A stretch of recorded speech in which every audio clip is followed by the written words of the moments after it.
8 ہجری کی بات ہے، سن 8 ہجری، حضور کی ہجرت کے بعد 8 سال گزرے تھے، سن 8 ہجری کی بات ہے، فتح مکہ کے بعد کی بات ہے۔ ہمارے آقا غزوہ سے واپس آ رہے تھے تو صحابہ کا لشکر ساتھ تھا، نماز کا وقت ہوا تو حضور نے فرمایا سارے رک جاؤ، سفر روک کے سارے نماز پڑھو، نماز اتنی ضروری ہے، اتنی ضروری ہے نماز۔ حضور نے فرمایا سارے رک جاؤ، نماز کی تیاری کرو۔ صحابہ وضو کرنا شروع ہو گئے، حضرت بلال حبشی ایک اونچے ٹبے پہ چڑھے اور انہوں نے اذان دینا شروع کر دی۔ اب آپ نے ذرا توجہ سے بات سننی ہے، آپ کو یوں پتہ چلے گا آپ کی آنکھوں کے سامنے سب کچھ ہو رہا ہے۔ باقی سارے صحابہ وضو کر رہے ہیں، حضرت بلال حبشی اونچے ٹبے پہ چڑھ کے اذان دے رہے ہیں۔ ساتھ کافروں کا ایک گاؤں تھا، وہاں سے کوئی 10 12 15 بچے اذان کی آواز سن کے آئے تو حضرت بلال حبشی اذان دیتے جا رہے ہیں اور بچے ایسے ان کی اذان کو سنتے بھی جا رہے ہیں اور بلال حبشی کو دیکھتے بھی جا رہے ہیں۔ تو حضرت بلال حبشی نے اذان دی، بچوں نے اذان سنی۔ حضرت بلال حبشی نیچے آئے، حضور نے جب جماعت کروائی، جیسے ہی سلام پھیرا دوبارہ اذان کی آواز آنا شروع ہو گئی اور بالکل حضرت بلال حبشی کے لہجے اور ان کی طرز جیسی کوئی اذان دے رہا تھا۔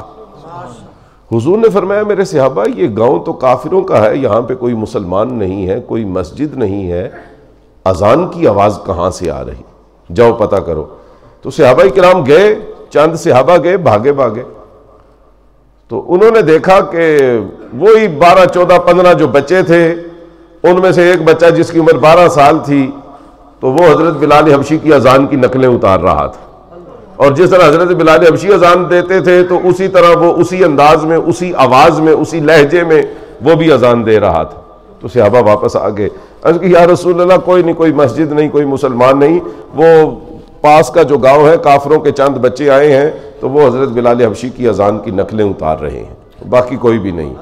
حضور نے فرمایا نہیں، جاؤ ان سارے بچوں کو پکڑ کے لے آؤ۔ صحابہ گئے، ان سارے بچوں کو پکڑ کے لے آئے، حضور کے سامنے ایسے کھڑا کر دیا۔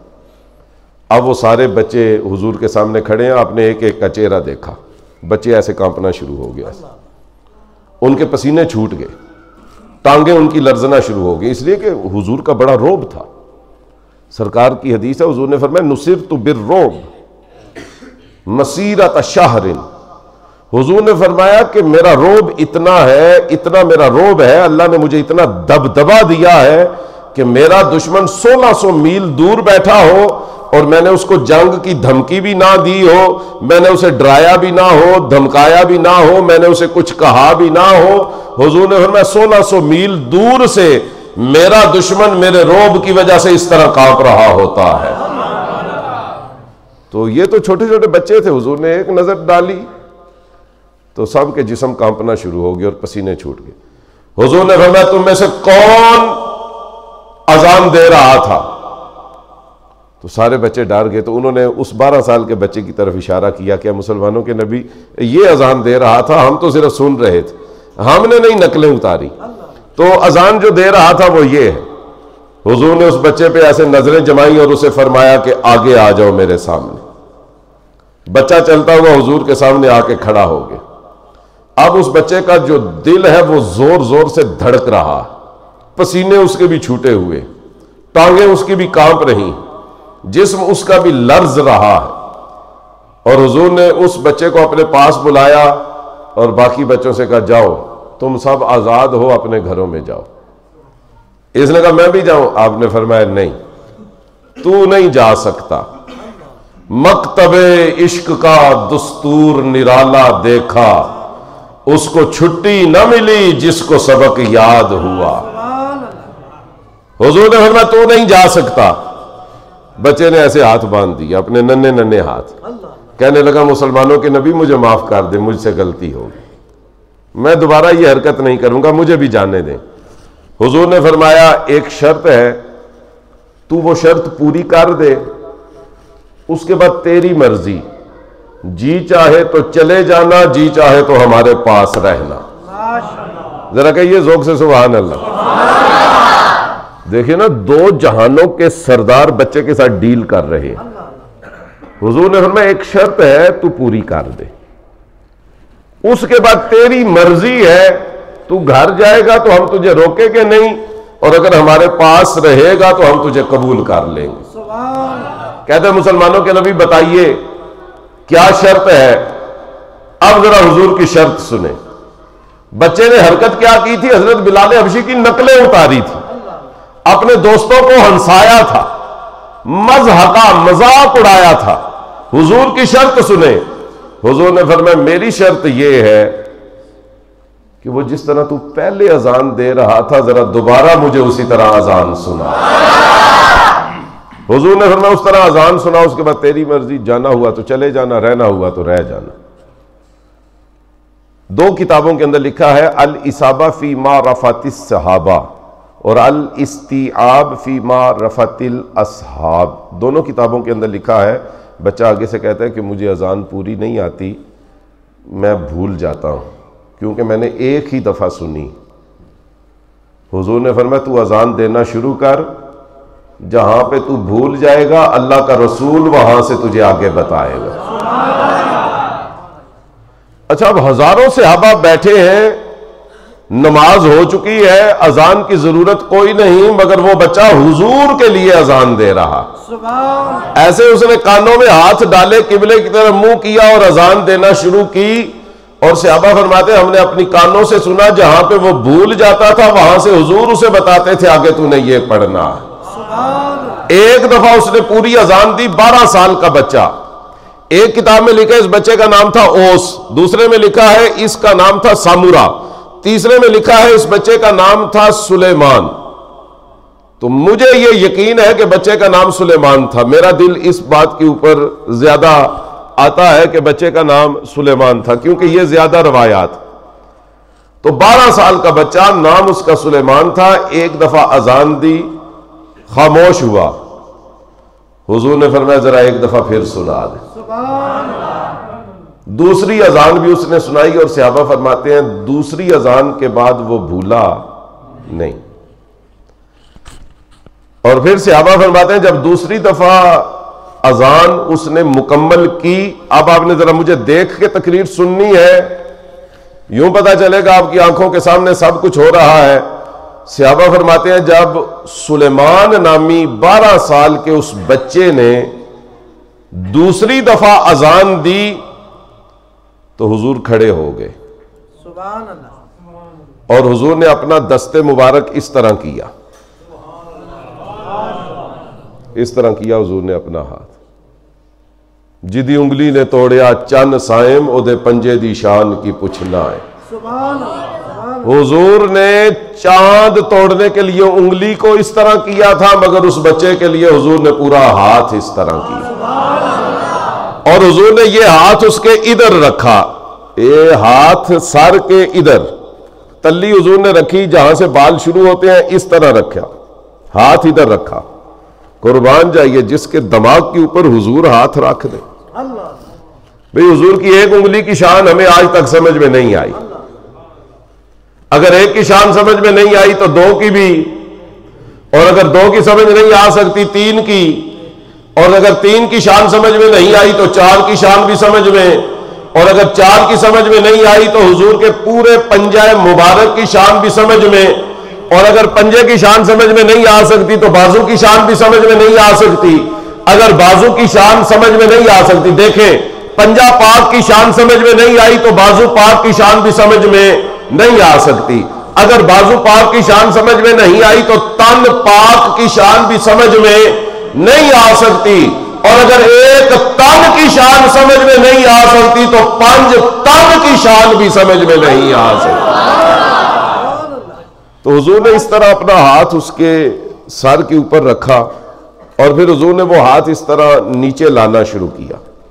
اب ذرا آپ نے میری طرف دیکھنا، جیسے ہی حضور کا ہاتھ اس کے چہرے کے برابر آیا، حضور نے اس طرح اپنی انگلیاں کھول دی، ایسے ہاتھ اس کے پورے چہرے پہ پھیرا حضور نے، پھر وہ ہاتھ اس بچے کے سینے پہ آ کے اس طرح رک گیا۔ توجہ ہے نا، میرا سینہ آپ کو نظر آ رہا ہے، ہاتھ بھی نظر آ رہا ہے، اس طرح ہاتھ اس کے سینے پہ رک گیا، اور ادھر آ کے جب ہاتھ رکا تو حضور نے اس طرح پھر مٹھی بھری، جیسے کسی چیز کو پکڑا جاتا ہے، اور پکڑنے کے بعد حضور نے ہاتھ کو اس طرح کھینچا زور کے ساتھ، جیسے کوئی چیز کھینچی جاتی ہے، اور کھینچنے کے بعد پھر حضور نے ایسے جھٹکا مارا فضا کے اندر، جس طرح کسی چیز کو دور پھینکا جاتا ہے۔ دوبارہ دیکھ لیں، اس طرح حضور نے اس کے سر پہ ہاتھ رکھا، چہرے پہ اس طرح پھیلا، سینے پہ آ کے اس طرح رکا، اس طرح مٹھی بھری، ایسے کوئی چیز کھینچی، جھٹکا مار کے فضا کے اندر اس چیز کو پھینک دیا۔ جیسے ہی حضور نے جھٹکا مار کے فضا کے اندر وہ چیز پھینکی، وہ بچہ بولتا ہے، اور کیا بولتا ہے؟ کہتا ہے اشہد ان لا الہ الا اللہ واشہد ان محمدا عبدہ ورسولہ۔ صحابہ نے کہ یا رسول اللہ کیا کھینچا اور کیا پھینکا؟ حضور نے فرمایا نسل در نسل، پشت در پشت اس بچے کے سینے میں دادکوں سے، نانکوں سے، اپنے وڈیروں سے جو کفر اور شرک کی غلاظت اور نجاست اس کے سینے میں آ رہی تھی، میں نے اپنے ہاتھ سے اسے کھینچ کے باہر نکالا ہے۔ جیسے ہی باہر نکالا ہے، بچہ اپنی فطرت کی طرف واپس لوٹ گیا۔ کلو مولود یولد علی الفطرہ، کلو مولود یولد علی الفطرہ وابواہ یحودانہ او ینصرانہ او یمجسانہ۔ حضور نے فرمایا ہر بچہ پیدائش کے پہلے دن مومن ہوتا ہے، ماں باپ اسے بگاڑ دیتے ہیں، یہودی بناتے ہیں، عیسائی بناتے ہیں، نصرانی بنا دیتے ہیں، مجوسی بنا دیتے ہیں۔ تو حضور نے فرمایا جیسے ہی اس کا سینہ پاک ہوا، بچہ اپنی فطرت کی طرف لوٹ گیا۔ کل شیء یرجع الی اصلہ۔ اچھا، اب جب اس بچے نے کلمہ پڑھ لیا، اب ذرا دیکھیے گا، اب آپ نے تقریر کو انجوائے کرنا ہے۔ میری طرف دیکھ، حضور بیٹھ گئے اپنی جگہ پہ، بچہ سامنے کھڑا ہے۔ وہ بچہ جو کہتا تھا جی میں جاؤں میں جاؤں میں جاؤں، اب وہ تو بچوں کی عادت ہوتی ہے نا، وہ ایک بات پکڑتے ہیں تو پھر اس کی گردان شروع کر دیتے ہیں، رٹا لگا لیتے۔ اب وہ بچہ جو کہتا تھا نا میں جاؤں، حضور نے فرمایا جا، کہتا ہے اب نہیں جانا۔ کیا چاہتا ہے؟ کہتا ہے مکے جانا ہے۔ اب ذرا دیکھیں بچہ مانگتا کیا ہے حضور سے، بچے کی مانگ دیکھیں، مانگ بہت بڑی چیز 12 سال کے بچے نے حضور سے مانگ لی۔ سمجھ آئے تو سبحان اللہ کہنا ہے۔ بچہ حضور سے کہتا ہے یا رسول اللہ، جس طرح آپ کے سامنے میں نے اذانیں دی ہیں، اسی طرح میں کعبے میں بھی جا کے اذانیں دینا چاہتا ہوں۔ اس نے حضور سے کعبے کی مؤذنی مانگی کہ میں نے کعبے کے اندر اذانیں دینی ہیں، میں نے کعبے کا مؤذن بننا ہے۔ قربان جائیے، سرکار کی زبان پہ تو نا کا لفظ ہی نہیں تھا۔ ملتا نہیں کیا کیا دو جہاں کو تیرے در سے، ایک لفظ نہیں ہے جو تیرے لب پہ نہیں ہے۔ اعظم چشتی کہتا ہے ساری کائنات کے خزانے حضور کے لبوں سے مل جاتے ہیں، صرف نہیں کا لفظ حضور کی زبان پہ نہیں آتا۔ منگتا جو آیا مانگنے سلطان بنا دیا۔ بچہ کہتا ہے میں نے کعبے میں اذانیں دینی ہے، حضور نے فرمایا ٹھیک ہے۔ اس نے اپنے لیے ایک مؤذنی مانگی تھی، حضور نے فرمایا بیٹا جا، تجھے مبارک ہو، صرف تو کعبے میں اذانیں نہیں دے گا، قیامت تک کعبے میں جو بھی اذان دے گا وہ تیری نسل میں سے ہوگا تو اذانیں دے گا۔ اچھا، آپ بے شک کتابوں میں چیک کر لیں، نہیں تو کتابیں تو کسی کسی کے پاس ہیں، نہیں تو گوگل ہر ایک کے پاس ہے۔ یہ واقعہ مکمل ہوگا، آپ بے شک اسی وقت چیک کر لیں۔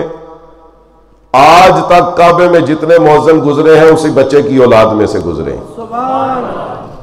حضور نے فرمایا ادھر کعبے میں چلا جا، عطاب بن اسید مکہ کا میں نے گورنر بنایا ہے، وہ عامل مکہ ہے، اس کے پاس جانا اور اسے میرا کہنا کہ میں نے تمہیں کعبے کا مؤذن بنا کے بھیجا۔